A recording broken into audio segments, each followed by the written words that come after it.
Trying to add a beam right in here. So get into beam, pick up a concrete section right away from the center to maybe the beam having a span of 4 meter.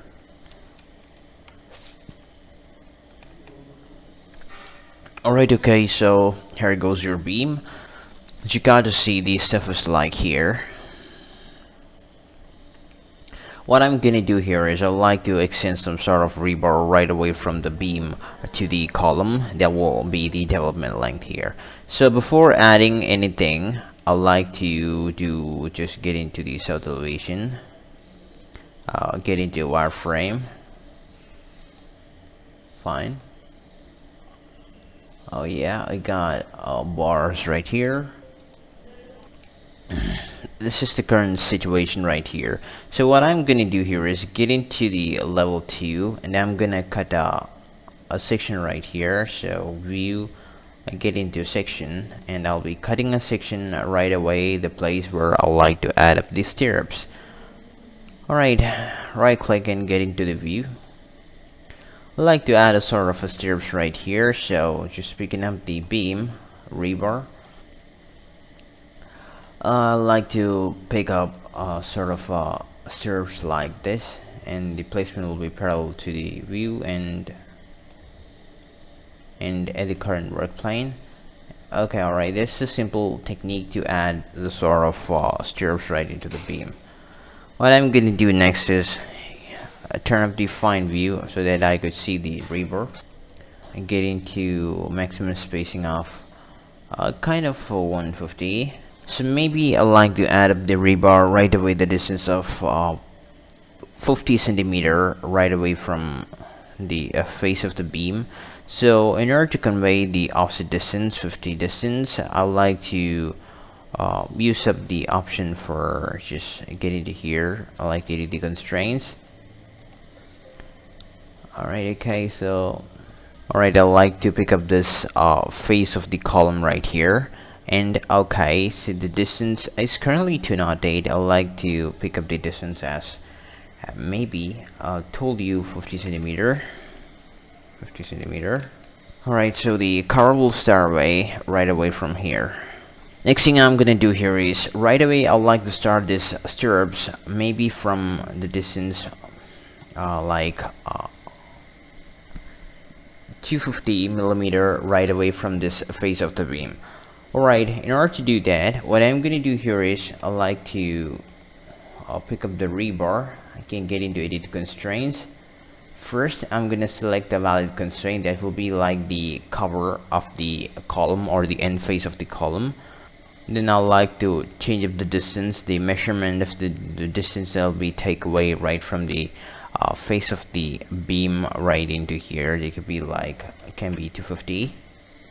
So there it goes. That's it. Check mark. And also like to restrict the cover right away from the other face. Picking up the rebar, I can get into edit constraints. It can be like if I pick up the face of the cover, I can see if that the distance is being changed right into negative 77. I like to maybe negative 250. I like to change the distance. Could be like negative 250. So that's how you'll be changing up the spacing of the bar.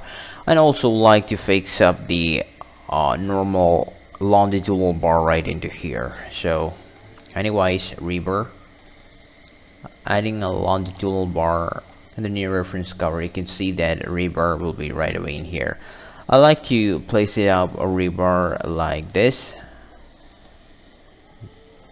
Okay, so just I would like to maybe bend up the bar right into the I like to bend up the bar, so like I want to edit the sketch, and I like to pick up the line, and the length will be the development length that is maybe for M25 and FE415 it could be like 40 times diameter. Use this line. You can constrain that. It's not to be super accurate. If you want to be super accurate, you can use the constraint options right here. This one will be just like negative 20, 10 to negative 20. Yeah. What's gonna happen right into the top view is, I don't know. I'm not able to predict the top view. Turn up the distance, turn up the number right into 2 bars, so it'll be having 2 bars right in here.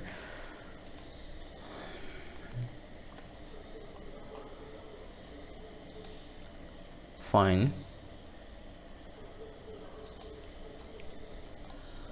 Right now, if I went right into the 3D view, I could see up the longitudinal bar, 2 numbers is clearly right in here. So just like that, I would like to place up, just mirror these 2 stuff right here. So I could use the mirror pick line, and I can, well, turn up the line like this. And I could like way bend right into here. Alright, maybe that looks okay. It's not visible.